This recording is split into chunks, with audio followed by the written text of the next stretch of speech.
So I'm Ellen, so I'm just going to explain what's going to happen. We have a slightly different format for this session, but we're essentially continuing the conversation around hubs and the role of hubs in terms of driving innovation, building communities, and helping to create inclusive creative cities, with a focus on what's happening in Southeast Asia. So we're going to be drawing on some of the very initial findings of the hubs mapping that British Council have commissioned. So we're very excited to hear what our researchers have found.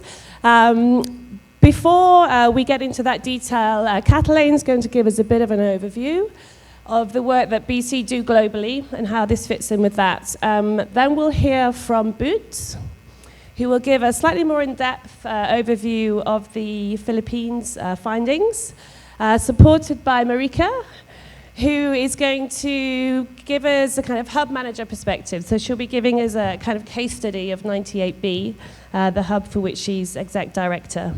And then we'll hear some responses from our fellow colleagues from Indonesia and Malaysia, Fajri and Ling, and then questions. And I have a stack of questions here.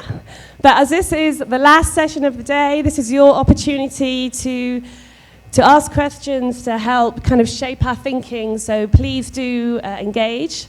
If not, I'll take over. And you don't want to listen to me for the rest of the afternoon. So over to you, Katelijn.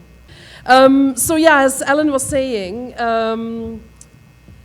this session somehow is kind of focusing on creative hubs, while in the previous session, actually, we looked a lot more at the macro, Creative Dundee, TCDC, and Think City, which somehow connect to the districts and the creative clusters.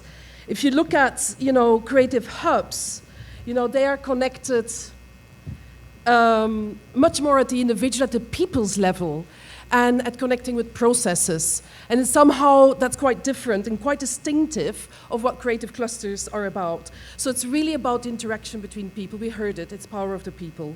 So they are a quite new idea, creative hubs, and potentially it's also the language used, what is really a creative hub. And I would say that hubs have also evolved as part of that ecosystem that Andrew was talking about in the creative economy. They are essentially enablers, on the social, economic, and the culture level, and they are part of that infrastructure of the creative economy. So, and they are part of cities, and I guess that's why we wanted really to talk about creative hubs as part of creative cities at this ASEAN Creative City Forum.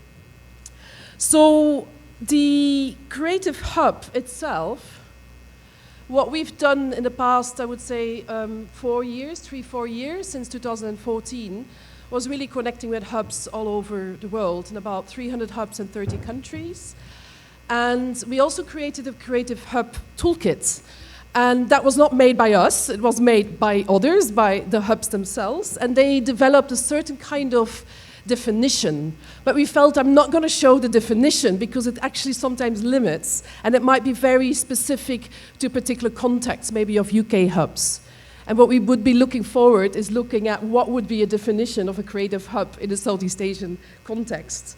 But essentially, I would say it's about bringing people together, people, convening these creative spaces where people want to test ideas, where there is a lot of transfer of knowledge, and often it's also kickstarting the global economy, that new way of working. So it can take really absolutely lots of forms. It can be connected to maker spaces or to labs or also to clusters, to those physical spaces too, but not per se. But it's also really about committing to a different future, I guess, a different way of working.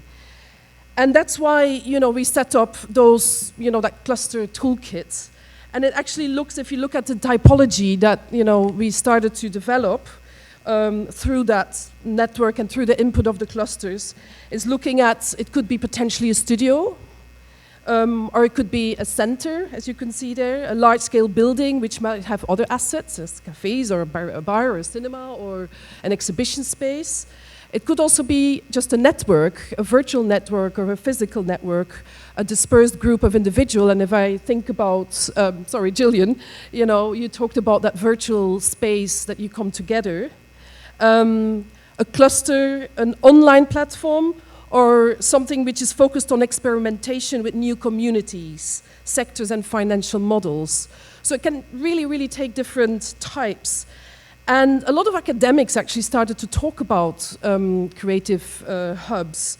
And they were looking at how creative hubs can facilitate exchange and transfer of knowledge, which I would say ideas that have been also floating here today from hubs and clusters to each other will actually lead to new ideas and new ways of working potentially too. But those hubs are actually providing the culture entrepreneurs. And with culture entrepreneurs, you can mean a lot. You know, they're artists, are also cultural entrepreneurs. To develop their own businesses, their own work. So it could be business support or networking, research, communication, talent support. A diversity of things can happen. And actually diversity is something I want to stress because that leads also to the question of inclusion. In the creative hubs itself, that diverse space helps actually to bring the innovation, the creative innovation. So the specialization often that we're talking about, if you need something, the solution will be somewhere. So it's about how do you find a solution and how do you have that thinking in your space, in your head to work together. But I would say that the hubs have been growing in the last 10 years and also because of changes in technology, and the economics and also the audiences. So it's a space that is absolutely evolving. But if you would say hubs are places that attract people from different backgrounds, they facilitate collaboration, they inspire a new form of leadership, and I would say it is. It's about that cultural leadership, that leadership of influencing other sectors. They would also have very new and hybrid business models and actually show that kind of not just creative innovation but also social innovation. If we just say, looking at the UK, I think Andrew pointed out quite clearly, for example, for Liverpool, that whole kind of background of why hubs are coming into place. And it has to do with the post-industrial context in the UK. It has to do with, I would say, loss of employment at the time. The social base in cities was actually lost. So what was to be done? And that's where I would say the policy came together with the leadership, the vision. And that's where creative clusters started to come in regeneration. At the same time, if you look at the last maybe 10 years, is that connection with three shifts basically that looked at that change, which was the shift in the labor market. And it's quite interesting in the UK if you see that 90% of the growth, there is 90% of growth in sole proprietorship, which means sole business owners. That means people who don't have any other employees working for them. So actually, it's about the freelance, but it's about the connected freelance. So that's a big change. Also, the growth of the industry in general has changed. So there were more opportunities for people to look at how to connect. 5% of growth in the creative industries in general, and 5% of the GDP. So that's really important to know as part of a bigger context in the UK. And then obviously the digital sector and the fact that the technology change has also changed the context for those kind of spaces to work in. So that triple bottom line really comes together, the social, the economic, and the cultural in what hubs really are about. And they are going from connections with tourism, what Gillian was talking about and what you were talking about, Ling.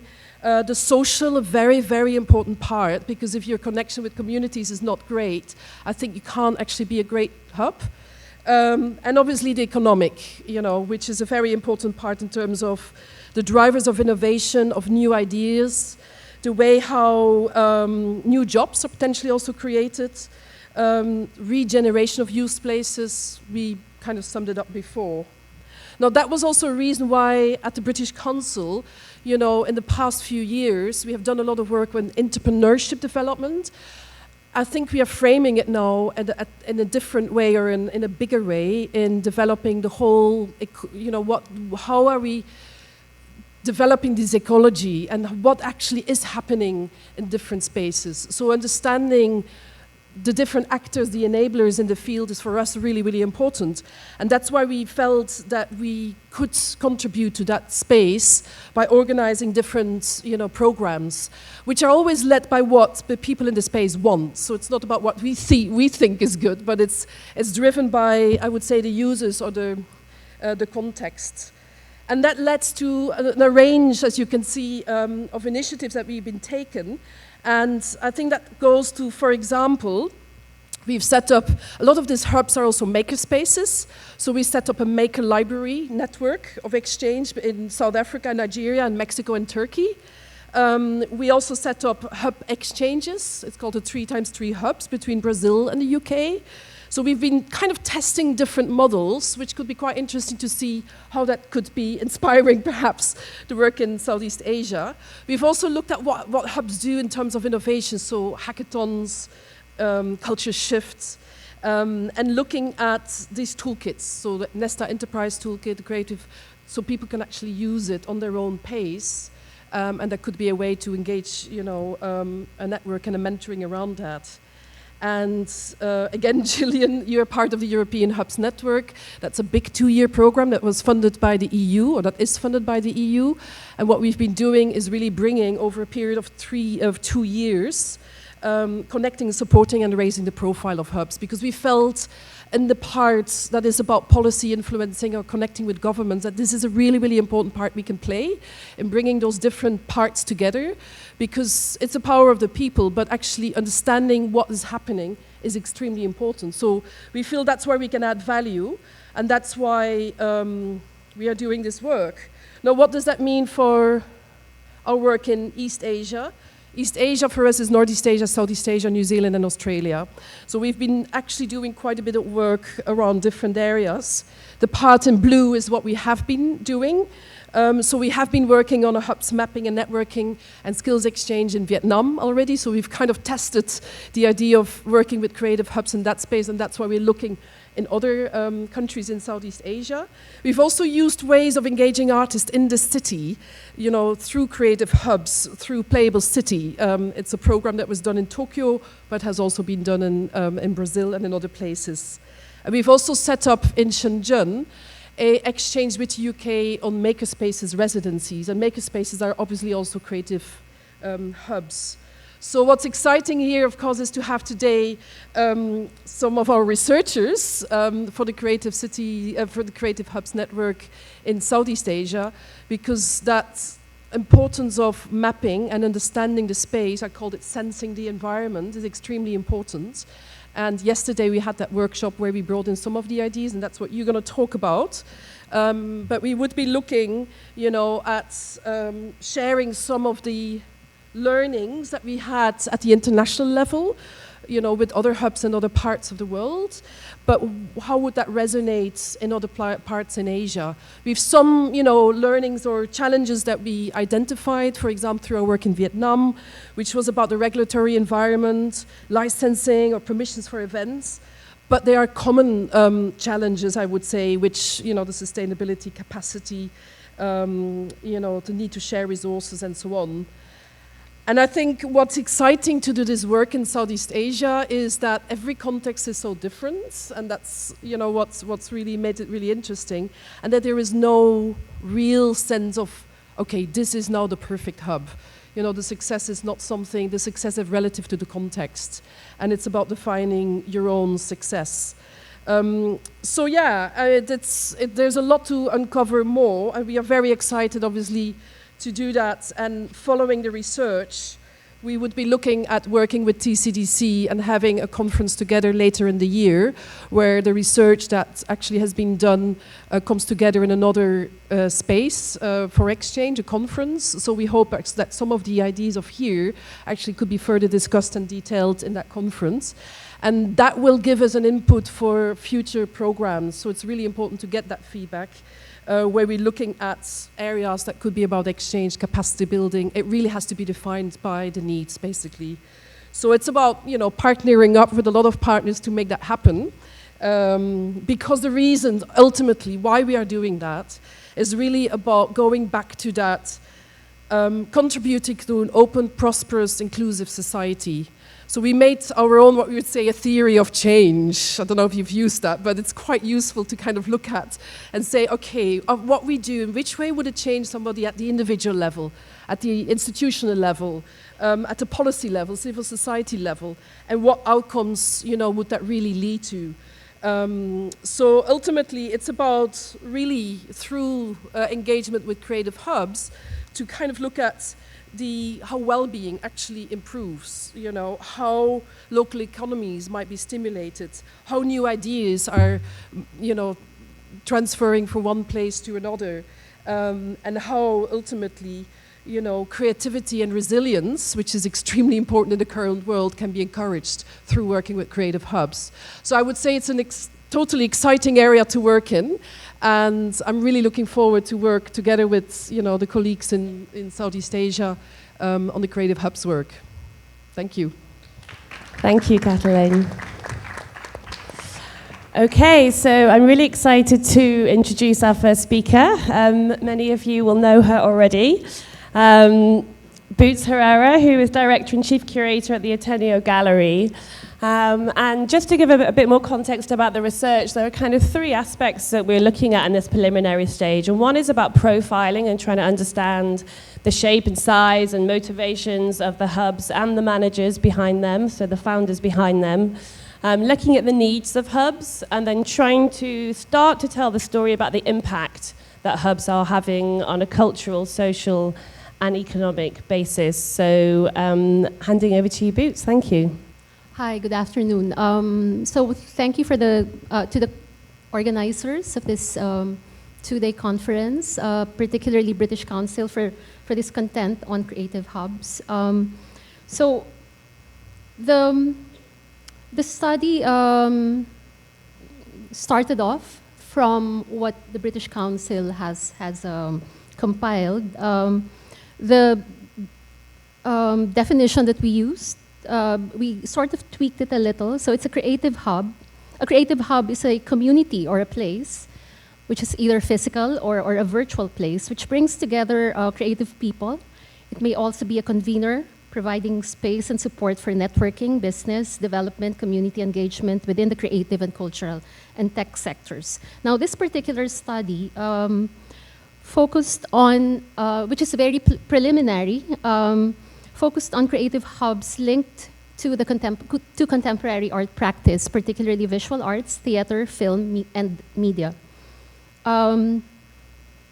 And also a few examples related to formal learning institutions. So how did we come up with the sampling? We chose spaces that initiate and enable exchange, transfer, and facilitation of, sorry, I should have been clicking. Okay. We chose spaces or groups that initiate and enable the exchange, transfer, and facilitation of knowledge and creative collaborations. And they're often exemplified as alternative spaces, as discussed earlier or described earlier. So points of departure in the research, we looked at the history, the programs, audiences, and contribution to the community. And at the end, there will be a summary of some challenges that we compiled through the study.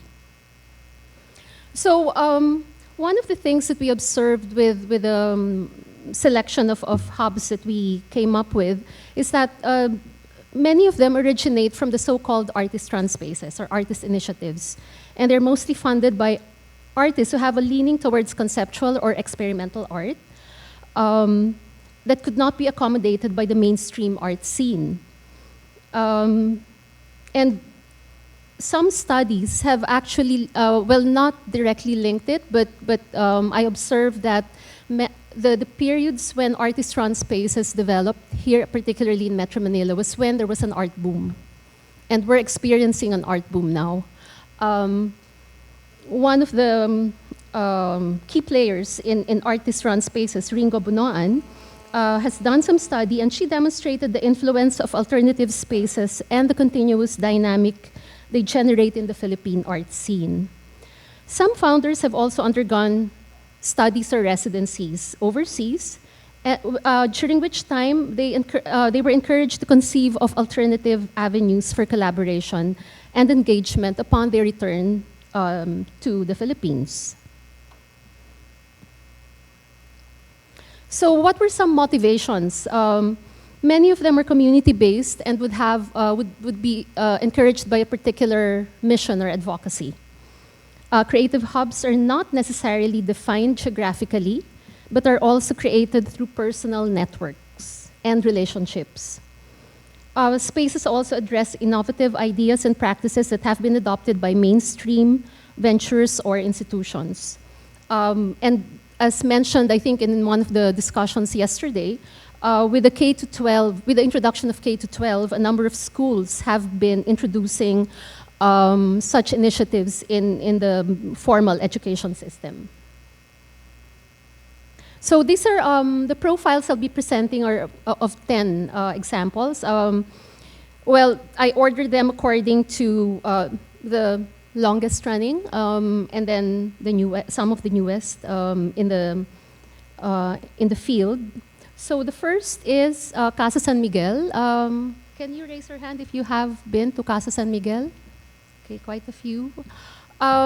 So for those who have not been to Casa San Miguel, it's actually a farm, a mango orchard owned by the Magsaysay family. And Alfonso Coke Bolipata comes from that family. And in 1993, he turned it into an educational facility after returning from the US. They started workshops during summer, which included not only music, but also visual arts, and then later on included some theater and even dance programs. And to this day, they're actually celebrating their 24th year already. They've developed a regular season called Pundakit Festival. And recently, they've expanded into a bed and breakfast and cafe. And earlier, I was telling some colleagues that if you remember last year when we had the APEC meetings here in Manila, there was this special polvoron that was served in one of the Malacanang state dinners. It came from the backstage cafe of Casa San Miguel. So just some images to give you some reference. So it's quite about 3 hours from Manila. That's without traffic. Yes, they have a beautiful stage. If you've try visiting on or watching one of their performances in the evening, especially because the backdrop actually of the stage is glass, so you can have they have different effects there. So that's the main house. So what's the mission of Casa San Miguel? It's mainly to serve as a premier training ground for young artists in the community. The school has over 70 students, both scholars and paying students, and they offer intensive music and visual arts programs. They also give residencies to visual artists who are required to teach in the school. You can see some of their partners, both from the government and private sector. Centex Philippines is actually a foundation, which is under the Ayala Foundation, if I'm not mistaken. And I'm quite sure it's Coke Bolipata is actually connected to that, or he's one of the members of the board. Another interesting case study is the 18th Avenue compound, which became the site of, or the space or headquarters of Big Sky Mind, an artist-run space that started in the late 1990s and moved to 18th Avenue in Cubao. It was run by Katia Guerrero and Ringo Bunoan. The 18th Avenue property is actually owned by Katia's family. Sections were converted into artist residencies that were managed by Big Sky Mind and other artist-run spaces like Surrounded by Water. There was also a production studio called Furball at that time. I don't think it's still existing, but at some point in time they were creating, or rather existing altogether. So this is one of the exhibitions in one of the spaces in 18th Avenue surrounded by water. And the artists who were involved in these ventures are actually all from UP, College of Fine Arts, and they're more or less contemporaries. The gentleman there that you see at the bottom left is Roberto Chabet, who was their professor, and I would say had a strong influence in these kinds of experimental engagements. Now, this 18th Avenue currently houses Bespoke, which is an art fabrication entity owned by Jeremy Giab and Gary Ross Pastrana. They do commercial work for malls. They even do Christmas decorations, the large-scale ones. But one of the important projects that Bespoke does is they manufacture, they empower local artists by serving as a lab where they can experiment with new materials and concepts. The image at the bottom left is, you have Louis Cordero, a contemporary artist working with one of the fabricators. And the image to your right is actually a work by Paul Pfeiffer for the Sydney Biennale. And it's a scale model of a stadium. And that stadium was fabricated at Bespoke. If you have been to the Mind Museum, their team also were involved in producing some of the exhibitions.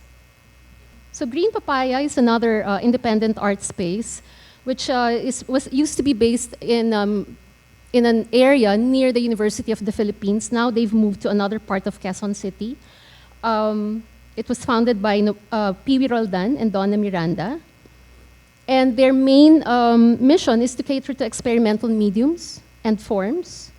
They do a lot of residencies, collaborations with foreign artists and entities. So their past partnerships have been with Alliance Francaise, Tate Modern, Singapore Art Museum, Japan Foundation, and the NCCA. Programs would include film screenings, residencies, workshops, and lectures, and film. They also maintain a film laboratory.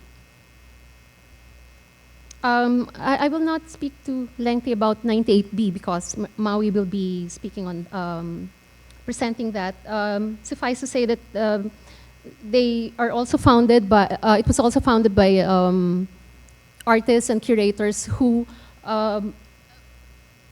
got the idea also from their residencies after spending residencies overseas.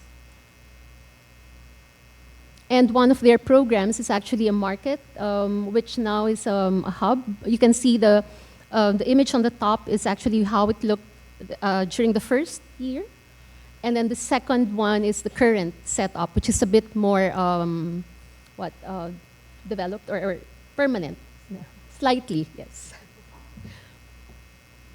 Another artist-run space or creative hub is Project Space Filipinas outside of Manila also, founded by Leslie de Chavez after his residency in Korea. Again, he thought of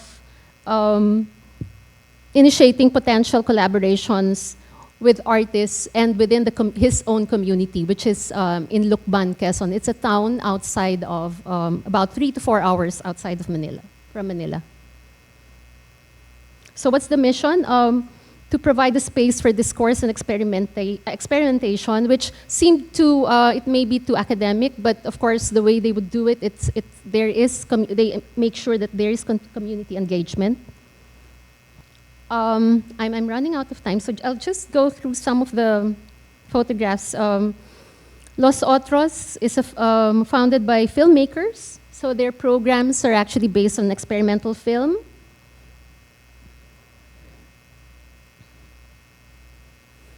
Bellias Artes projects fairly recently founded by Jam Akusar, who's with us today.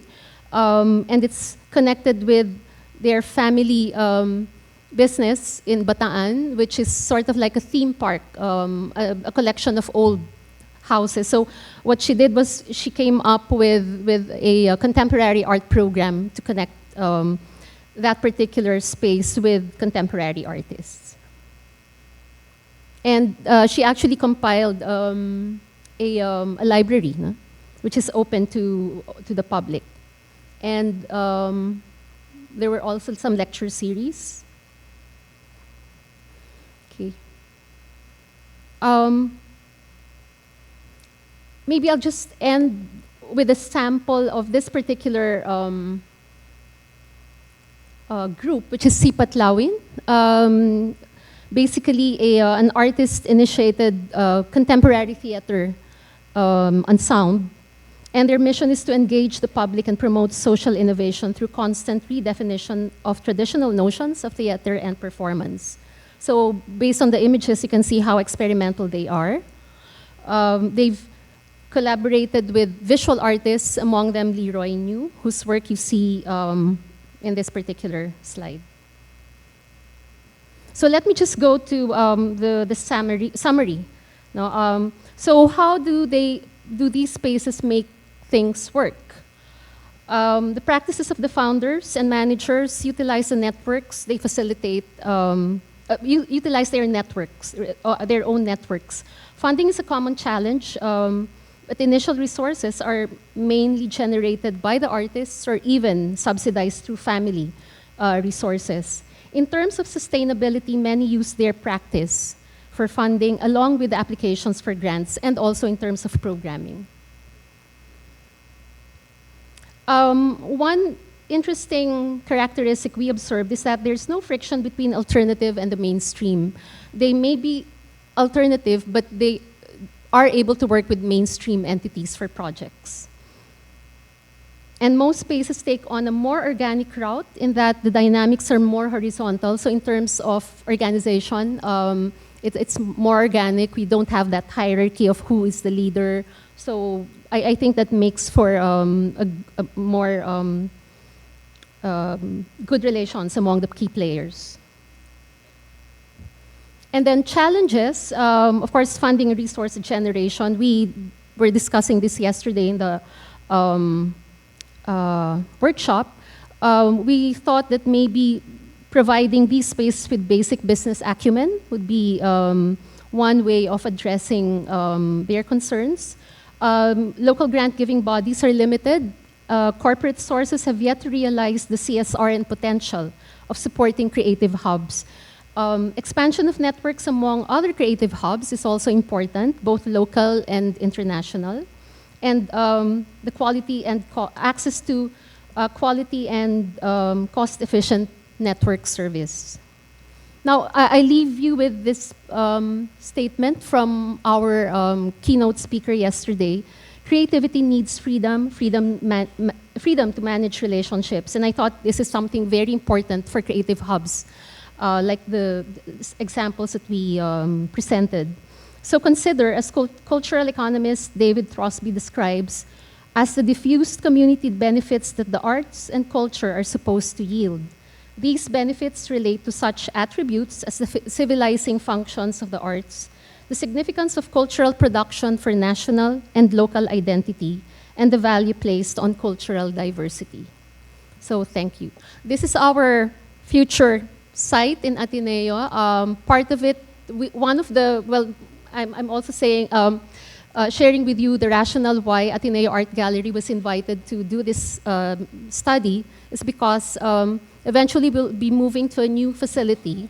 The Ateneo Art Gallery will be part of a cluster where the innovation wing, which is to your right, will include some spaces for creative collaboratives. So thank you. Thank you, Boots. That was fantastic, and I think really helped to illustrate that diversity, particularly of the grassroots hubs here in Manila. And I really like the focus on mission, because I think what we've been finding is that kind of codification of hubs using the kind of UK context is not necessarily a good fit, but looking at what's driving, what the motivations, what the values of hubs are is perhaps another way that we can start to look at them through that particular lens. So next we have Marika, who is Exec Director of 98B, mentioned just earlier, artist and cultural leader in her own right. Just returned back from the UK, actually, from a very prestigious place on a global cultural leadership program. So I'm also really interested to hear about the kind of hub manager's perspective and the roles that hubs can play as civic institutions in their own right. So over to you, Marika. Thank you, yes.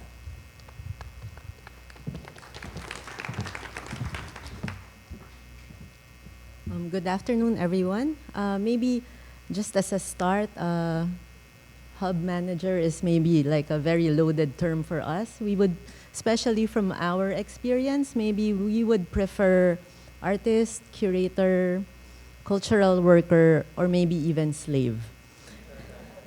And with that, given this very short amount of time, and we would like to give more opportunity for feedback and insight, which I think would be more important for a rounder discussion. I would just like to show you a brief introduction about 98B COLLABoratory to answer basic questions about our team and our efforts. And may the images that you will see in a while show you a glimpse with regards to how we mobilize and activate the creative and geographic community that we are trying to engage with as maybe a site, a venue, a platform, a project, or even as an initiative, basically geared towards creative sharing. So the activities and programs of 98B are small examples of how the contemporary art practice can actually be fused within a community setting, and how it can actually instill more awareness, more appreciation for art, design, history, heritage. Things that sadly are also a bit lacking in terms of our current society here in the Philippines. And I think the most important seed that I would like to plant, given this opportune time, is that efforts like these can be done. It can be done despite the lack of government support and infrastructure, although let me say in parentheses that it would be most appreciated if more participation and involvement can be done in the near future. But going back to the point, it can be done with creative, by harnessing the collective creativity of a community of artists, of designers, of creatives. We can actually instill more of this kind of movement by sheer passion. So with that, let me share this with you.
And since I have a little bit more time, let me shamelessly plug that maybe you can just like our page in Facebook so that you can be abreast of the other different activities that we have, and that specifically on May 20, we will be having the next Escolta block party, and everyone's invited. Thank you. Great. Oh, can you hear me? Great. Before we go into the deck of questions I have and opening to the floor, I just wanted to hear a bit more from Ling and Fajri, really. We heard Boots talk about how the emergence of hubs in the Philippines can be partly traced back to the artist movements of the 90s. Have you revealed any particular history or drivers in the work you've been doing, and how has that shaped the type of hubs that are emerging in your respective countries? So Ling, maybe if you go first. Hi, my name is Ling. I'm from Malaysia, and I have been researching creative hubs in Malaysia through British Council, but I'm also a journalist and a media consultant. What I found initially with the research in Malaysia with regards to history is that while we have definitely had artist movements for decades, you can look at the 90s as a crucial time in Malaysia where a lot of money was actually being invested in technology and where we established a multimedia technology corridor. But along the way, the arts sort of got left behind by the government vision for the country. So in the most recent budget for 2017, the Prime Minister mentioned that he would be setting aside about 80 million ringgit, which is just less than 20 million US dollars, for reinvigorating the arts. But if you contrast that to the amount for technology, it's more than double to be invested in technology, and more than 4 times the amount will be invested in tourism. So the origins of creative hubs in Malaysia really come from the grassroots and from people who were passionate enough to decide they wanted to fill the gap for themselves and just decided to get started with very few resources. Okay, that's great. Oh, that's very loud. We'll pick up on 1 or 2 examples of that shortly. And Fajri, how does that compare? Yeah, so first of all, thank you, Ellen, Marika, and Boots for the inspiring presentation. Katelijn mentioned the differences between each context or country, among the creative hubs in ASEAN. But I actually found some striking similarities between the case in Indonesia and the ones in Philippines, because you mentioned that most of the spaces in the Philippines were initiated by artists, and this is one thing that I think is also happening or happened in Indonesia. So to give you... Would you mind just bringing the mic up a little so we can... Yeah. So to give you a context about hubs or spaces in Indonesia, most of them actually were initiated around 2010, 2011. But then I myself used to see them as an alternative space.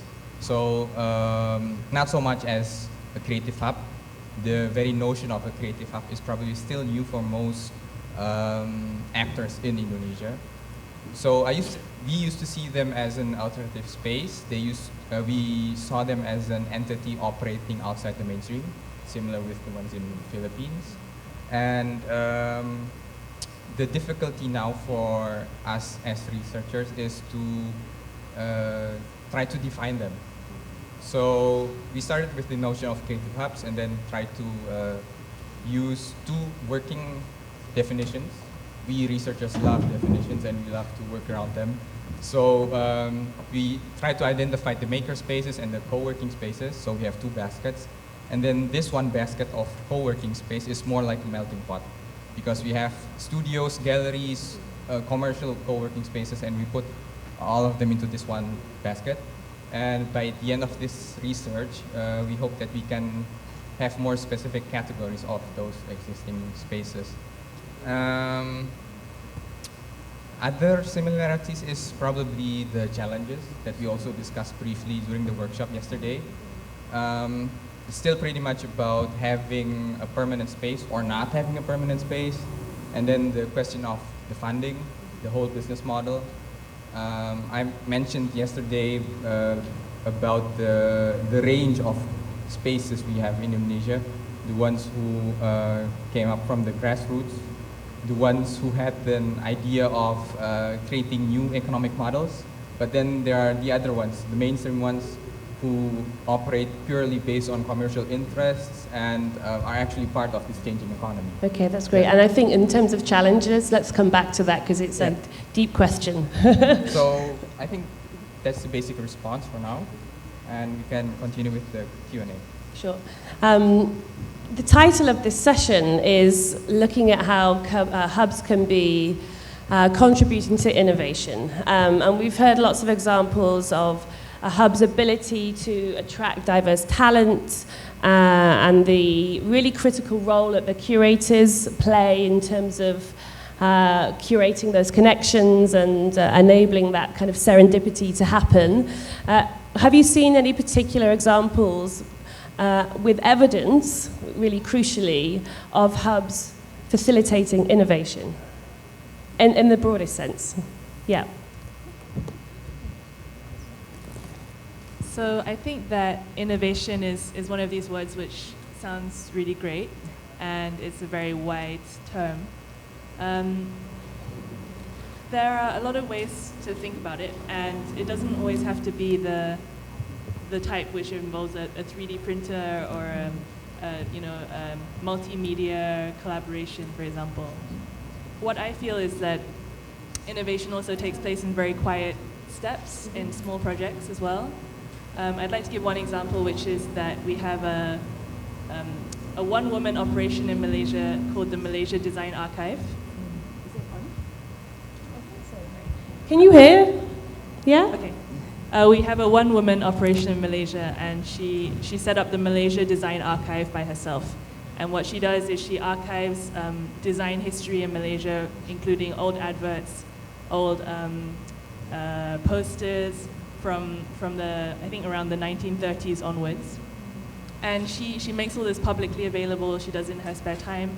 And more recently, she has found a space in a creative hub in the Zhongshan building in Kuala Lumpur, which is also partly funded by Think City. But this is a very kind of quiet innovation. She's doing work that is not being done elsewhere, and it's of huge public importance and interest, but it might not be necessarily seen as very shiny and new. So I would say yes, that there are definitely examples of innovation, but we should also expand the idea of what innovation is. Sure. And just honing in on that kind of grassroots element, which seems to be coming through very strongly in every case, really. If we were to talk about social innovation and the kind of impact that some of the case studies are having in their immediate local community, do you have any particular examples that you would like to expand on or share there? Because I think that's a really important story to tell, often very hard to evidence, maybe quite testimonial, but also I think the partnerships help to tell that story, so maybe one or two of those would be great.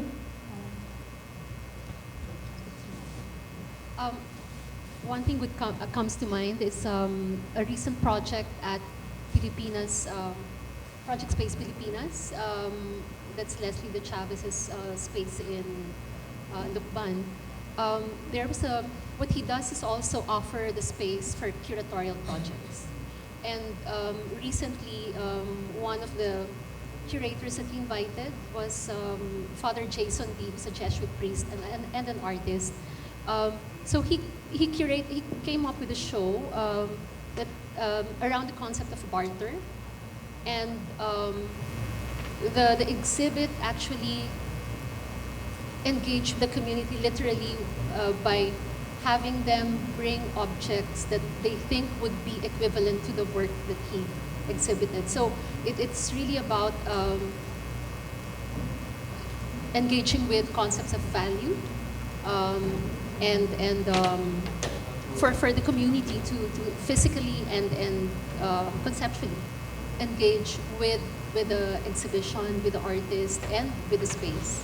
So I think that's one example. You can look into how it has produced some socially significant effects. That's great. Marika? Maybe from our end, I could probably cite two main engagements. First would be how where we're located is an old historic street, and it's now mostly owned by Filipino-Chinese businessmen. So I think that one of the strange things for them is to somehow realize that art and creativity can in fact be a platform by which we as a community can instill more awareness for the heritage and history of the street. So that's one angle wherein businessmen who didn't really have any inkling about what art or creativity was at that time are now like very happy to see artists. And then from another angle, I think because it's also a historic street, like for example, I only heard about the street from my grandparents, aunts, uncles, but I've never really set foot there until we relocated there. So there has been like a disconnect in terms of how current generations are appreciating the importance of the street. So with the kinds of activities that we have done, it actually enables millennials right now to create their own memories about Escolta so that the continuity of the history, appreciation of heritage can be present even in future generations. So I think in those two ways, creative hubs can in fact engage a wider public. That's great, thank you. Ask us questions after.